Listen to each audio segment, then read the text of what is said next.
नमस्कार मित्रों, रजनी साहनी रेडियो हिंदुस्तान से आज आपके लेकर आई हूँ राम कथा।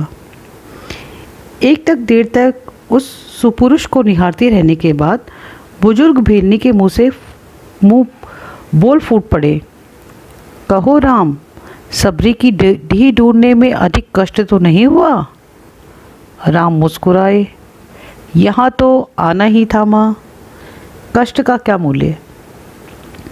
जानते हो राम, तुम्हारी प्रतीक्षा तब से कर रही हूँ जब तुम जन्मे भी नहीं थे।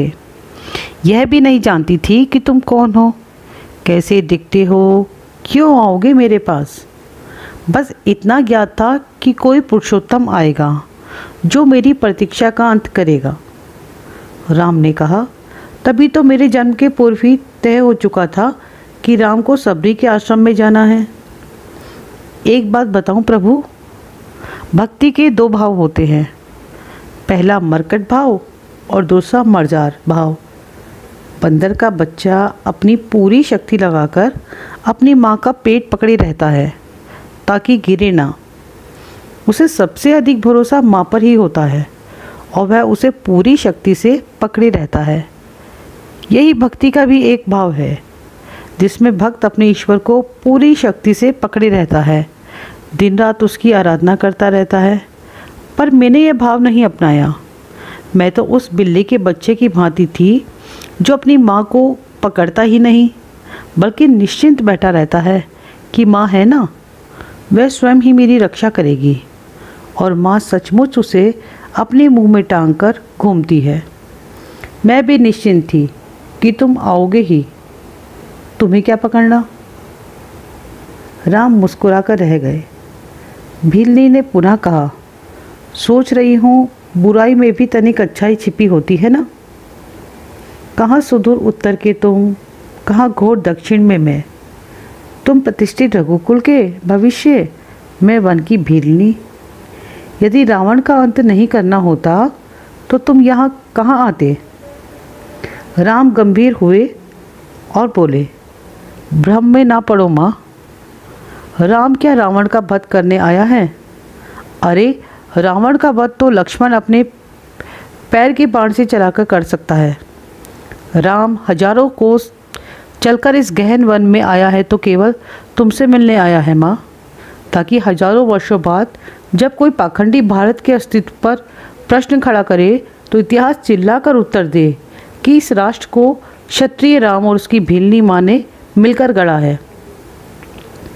जब कोई कपटी भारत की परंपराओं पर उंगली उठाए तो काल उसका गला पकड़कर कहे कि नहीं, यह एकमात्र ऐसी सभ्यता है जहाँ एक राजपूत वन में प्रतीक्षा करती हुई एक दरिद्र वनवासिनी से भेंट करने के लिए 14 वर्ष का वनवास स्वीकार करता है।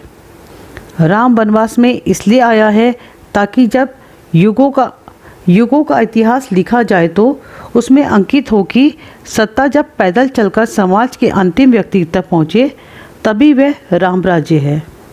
राम वन में इसलिए आया है ताकि भविष्य स्मरण रखे कि प्रतीक्षाएं अवश्य पूरी होती हैं। राम रावण को मारने भर के लिए नहीं आया माँ। सबरी एक टक राम को निहारती रही। राम ने फिर कहा, राम की वन यात्रा रावण युद्ध के लिए नहीं है माता। राम की यात्रा प्रारंभ हुई है भविष्य के लिए, आदर्श की स्थापना के लिए। राम निकला है ताकि विश्व को बता सके कि माँ की अवांछनीय इच्छाओं को भी पूरा करना ही राम होना है। राम निकला है ताकि भारत को सीख दे सके कि किसी सीता के अपमान का दंड असभ्य रावण के पूरे साम्राज्य के विध्वंस से पूरा होता है। राम आया है ताकि भारत को बता सके कि अन्याय का अंत करना ही धर्म है।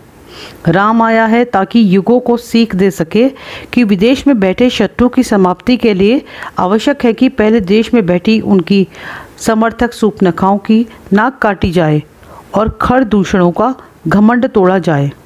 और राम आया है ताकि युगों को बता सके कि रावणों से युद्ध केवल राम की शक्ति से नहीं बल्कि वन में बैठी सबरी के आशीर्वाद से जीते जाते हैं। सबरी की आंखों में जल भर आया। उसने बात बदल कर कहा, बेर खाओगे राम? राम मुस्कुराए। बिना खाए जाऊंगा भी नहीं माँ। सबरी अपनी कुटिया से झपोली में बेर लेकर के आई और राम के समक्ष रख दिए। राम और लक्ष्मण खाने लगे तो कहा, मीठे हैं ना प्रभु? यहाँ आकर मीठे और खट्टे का भेद भूल गया हूँ माँ। बस इतना समझ रहा हूँ कि यही अमृत है। सबरी मुस्कुराई और बोली, सचमुच तुम मर्यादा पुरुषोत्तम हो राम। मित्रों, आपको मेरी कहानी कैसी लगी? अच्छी लगी हो तो अपने मित्रों के साथ शेयर करें, लाइक कीजिए, सब्सक्राइब कीजिए।